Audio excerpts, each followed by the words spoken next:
Praise the Lord.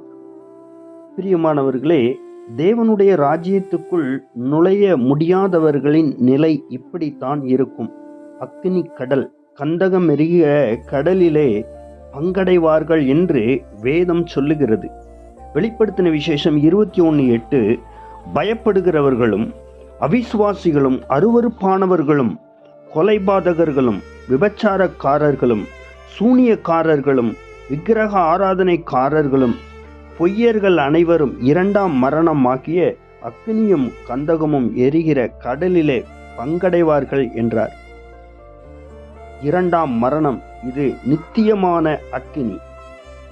அப்படியென்றால் இயேசுவை விட்டு என்றென்றும் பிரிந்திருக்கும் நிலையைத்தான் இது குறிக்கிறது. பாவத்தில் இருப்பவர்கள், பாவத்தில் வாழ்ந்து கொண்டிருப்பவர்கள் இந்த வசனத்தின் மூலமாக அவர்களுக்கு அக்கினி கடல் என்று சொல்லி ஒன்று ஒதுக்கப்பட்டிருக்கிறது. அதில் நாம் சிக்கிக்கொள்ளக்கூடாது.